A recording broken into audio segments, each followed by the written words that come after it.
Depression एक ऐसी बीमारी है जो कभी भी किसी को भी हो जाती है। कई बार छोटे छोटे बच्चों को भी डिप्रेशन की बीमारी हो जाती है।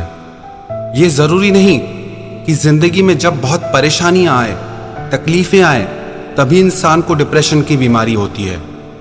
कई बार जिनकी जिंदगी में सब कुछ ठीक होता है, उनको भी डिप्रेशन की बीमारी आ जाती है। तो आइए समझते हैं कि इस बीमारी के लक्षण क्या हैं और इसके इलाज क्या हैं। डिप्रेशन अपने इनिशियल स्टेज में, मतलब अपने शुरुआती चरण में, लोगों को पता भी नहीं चलता है कि उन्हें डिप्रेशन हो गया है। इसका सबसे पहला लक्षण तो यह है निराशा, उदासी।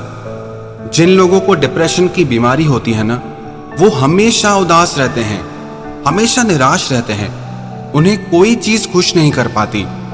थोड़ी देर के लिए निराश होना, उदास होना मनुष्य का स्वभाव है, वो प्राकृतिक है। लेकिन कोई इंसान अपनी निराशा से, अपनी उदासी से बाहर ही ना आ पाए तो वो एक बीमारी का रूप ले लेती है। कोई खुशी का मौका, कोई खुशी की बात उसकी उदासी को दूर न कर पाए, उसकी निराशा को दूर न कर पाए, इसका मतलब उस इंसान को डिप्रेशन है। डिप्रेशन का एक दूसरा लक्षण यह है किसी काम में मन ना लगना। जिन लोगों को डिप्रेशन हो जाता है ना, उन लोगों को किसी काम में मन नहीं लगता, ना घर के काम में, ना अपनी पढ़ाई में, ना अपनी नौकरी में। उनका किसी काम में मन नहीं लगता। फिर ऐसे लोग कहते हैं कि जिंदगी में अब खुशी मिलनी खत्म सी हो गई है। ना अब हमें हमारे रिश्तों में खुशी मिलती है, ना काम में, ना पढ़ाई में, और ना ही घर पे हमें खुशी मिलती है। इसका और एक लक्षण ये भी है, जिस इंसान को डिप्रेशन होता है वो हमेशा खुद को थका हुआ और कमजोर महसूस करता है। कुछ करने की ताकत ही नहीं रहती, ना उसके मन में, ना उसके शरीर में। और या तो ऐसे होता है कि उसे भूख लगना ही बंद हो जाती है, जिसकी वजह से उसका वजन गिरना शुरू हो जाता है। और कुछ केसेस में ऐसा होता है कि कुछ लोगों को बहुत ज्यादा भूख लगने लगती है, जिसकी वजह से वो बहुत ज्यादा खाते हैं और उनका वजन बढ़ने लगता है। डिप्रेशन का असर आपकी नींद पे भी पड़ता है। कई लोगों को ठीक से नींद ही नहीं आती, बिस्तर पे लेटे हुए घंटों तक पर सो नहीं पाते, और नींद आने के बाद भी बार बार नींद टूटती रहती है। चैन की, सुकून की नींद नहीं ले पाते हैं। अब ये डिप्रेशन होता क्यों है? इसके दो कारण होते हैं। एक कारण तो ये है कि ब्रेन में कुछ केमिकल चेंजेस होते हैं, जिसकी वजह से लोगों को डिप्रेशन की बीमारी होती है।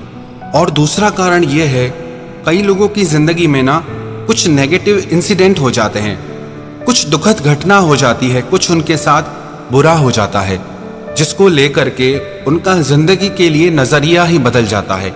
वो हर बात को नेगेटिवली लेने लगते हैं, नेगेटिवली सोचने लगते हैं, जिसकी वजह से वो डिप्रेशन में चले जाते हैं। और अब इसका इलाज क्या है? इसका एक इलाज तो ये है कि आप किसी साइकाइट्रिस्ट के पास जाएं और कुछ मेडिकेशन लें, दवाइयां लें, जिससे आपके ब्रेन के केमिकल्स बैलेंस हो जाएं। पर मैं उसे सही और इफेक्टिव रास्ता नहीं मानता हूं। मैं आपको ये 7 बातें बता रहा हूं, जिससे आप बिना मेडिकेशन के डिप्रेशन से बाहर आ सकते हैं और एक खुशहाल जिंदगी जी सकते हैं। सबसे पहले तो आप अपनी जिंदगी में कुछ गोल सेट करें। जब भी आप रोज सुबह को उठें तो वो गोल्स आपको जिंदगी जीने का मकसद दें, खुशी दें। और आप छोटे छोटे गोल चुनें, ऐसे गोल चुनें जिन्हें आप कंट्रोल कर सकें, जिन्हें आप आसानी से मैनेज कर सकें, और जो रियलिस्टिक हों, काल्पनिक ना हों। आप उन्हीं गोल्स को चुनें जो आपके लिए आसान हो। और ऐसे गोल्स को करने से आपके भीतर एक कॉन्फिडेंस पैदा होता है, जिससे आपके मन की शक्ति बढ़ने लगती है। दूसरा तरीका यह है कि आप लोगों को सर्विस दें। जब आपकी वजह से लोगों को सर्विस मिलती है, कुछ बेनिफिट मिलता है, तब आपको खुद से प्यार होने लगता है। डिप्रेशन क्या है? डिप्रेशन का मरीज खुद से प्यार नहीं करता है, वो खुद को पसंद ही नहीं करता है। लेकिन जब आपकी वजह से दूसरे लोगों की जिंदगी में खुशियां आती हैं, बेनिफिट्स होता है, तो उससे आप खुद को प्यार करने लगते हैं, आप खुद को अच्छा महसूस करने लगते हैं। और तीसरा काम आप ये करें कि दिन में कम से कम 30 मिनट आप ऐसे काम के लिए निकालें जो काम आपको अच्छा लगता हो, जो आपकी हॉबी हो। चाहे म्यूजिक सुनना हो, चाहे म्यूजिक सीखना हो, चाहे डांस सीखना हो, चाहे गेम्स खेलना हो, चाहे किताबें पढ़ना हो। जरूरी नहीं कि हर चीज फाइनेंशियली हमारे लिए बेनिफिट हो। कई चीजें हमारे लिए फाइनेंशियली बेनिफिशियल नहीं होती है, पर मेंटली और इमोशनली हमारे लिए बहुत बेनिफिशियल होती है, हमें बहुत फायदा पहुंचाती हैं। तो इसीलिए आप कम से कम दिन में 30 मिनट ऐसे निकालें जो काम आपको अच्छा लगता है। उन 30 मिनट में आप वो काम जरूर करें। चौथी बात जो बहुत जरूरी है, आप अपने दिमाग को ना पास्ट में दौड़ाएं ना फ्यूचर में दौड़ाएं। बार बार इस चीज की प्रैक्टिस करते रहें कि आपका माइंड, आपका मन प्रेजेंट में रहे, आप वर्तमान में रहें, आप वर्तमान से जुड़े रहें। आप जितना वर्तमान से जुड़े रहेंगे उतना आपका माइंड स्टेबल रहेगा, स्थिर रहेगा। जितना अपने दिमाग को पास्ट में या फ्यूचर में दौड़ाएंगे उतना आपका माइंड अनस्टेबल हो जाता है, अस्थिर हो जाता है।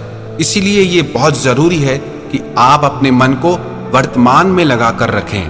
पांचवी बात, आप रोज एक्सरसाइज करें और अच्छा फूड खाएं, अच्छा खाना खाएं। जब आप रोज एक्सरसाइज करते हैं तो उससे आपका शरीर ठीक होने लगता है, और शरीर ठीक होने से उसका असर आपके मन पे भी आता है, आपका मन भी ठीक होने लगता है। और साथ में आप अच्छा भोजन खाएं, आप वो फूड खाएं जो आपकी फिजिकल हेल्थ के लिए, आपकी मेंटल हेल्थ के लिए अच्छा हो।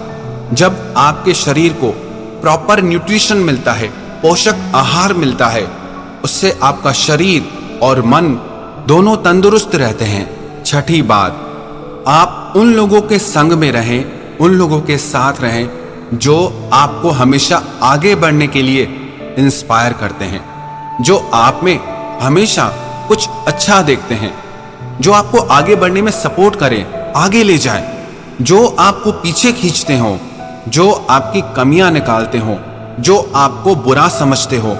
उन लोगों से आप खुद को दूर कर दें और उन लोगों के संग में रहें जो आपको एक बेहतर इंसान बनाते हैं, जो आपके मन को खुशी देते हैं। सातवीं बात, आप अपने सोने का टाइम फिक्स कर लें। जो लोग ना कभी भी सोते हैं, कभी भी उठते हैं, उन लोगों को आगे चलकर कोई ना कोई मानसिक बीमारी हो ही जाती है। मैं आपको डरा नहीं रहा, पर यह एक ऐसी सच्चाई है जिसे हमें समझना चाहिए। जो लोग रात को जल्दी सोते हैं, सुबह को जल्दी उठते हैं, वो शारीरिक और मानसिक रूप से देर से सोने वाले और देर से उठने वालों की तुलना में ज्यादा स्वस्थ होते हैं, मन से भी और तन से भी। आपकी नींद का आपके शरीर पे और मन पे बहुत गहरा असर पड़ता है। इसीलिए ये बहुत जरूरी है कि आप टाइम फिक्स करें, अपने सोने का भी और अपने उठने का भी। अगर ये सातों बातें आप रेगुलरली फॉलो करेंगे, नियमित रूप से इनका पालन करेंगे, तो विश्वास रखना, बिना किसी मेडिकेशन के, बिना किसी दवाई के आप डिप्रेशन से बाहर आ जाएंगे। आप ज्यादा बेहतर और खुशहाल जीवन जी सकेंगे। और एक बात मैं बताना चाहता हूं, वैसे तो मेडिटेशन बहुत अच्छा है, लेकिन जो डिप्रेशन के सीरियस मरीज हैं उनको मेडिटेशन नहीं करना चाहिए, क्योंकि उनका माइंड ऑलरेडी अनस्टेबल है, जिसकी वजह से मेडिटेशन उनके लिए अच्छा साबित नहीं होगा। हाँ, अगर कोई इनिशियल स्टेज पे है, शुरुआती स्टेज पे ही है, तो वो ध्यान कर सकते हैं। लेकिन जिनको डिप्रेशन की तकलीफ इतनी ज्यादा बढ़ जाती है कि उन्हें सुसाइड की थॉट्स आती हैं, मरने के ख्याल आते हैं कि इस जिंदगी को जीने से अच्छा है कि हम मर जाएं, जो इस तरह के विचार रखते हैं, उन लोगों को ध्यान या मेडिटेशन करने से बल्कि नेगेटिव इफेक्ट होगा। लेकिन नॉर्मली हर इंसान को मेडिटेशन जरूर करना चाहिए। उसके काउंटलेस फायदे हैं, बहुत ज्यादा फायदे होते हैं आपको उससे। सिर्फ डिप्रेशन के सीरियस मरीजों को छोड़ के हर इंसान को मेडिटेशन जरूर करना चाहिए, ताकि इस तरह की कोई भी मानसिक बीमारी आपको जिंदगी में कभी भी ना लगे। जो लोग इन छोटी छोटी बातों को अपनी लाइफ स्टाइल बना लेते हैं, अपनी जिंदगी का ऐसा हिस्सा बना लेते हैं जो उनसे कभी अलग नहीं होता, ऐसे लोग दूसरे लोगों की तुलना में ज्यादा बेहतर और खुशहाल जिंदगी जीते हैं।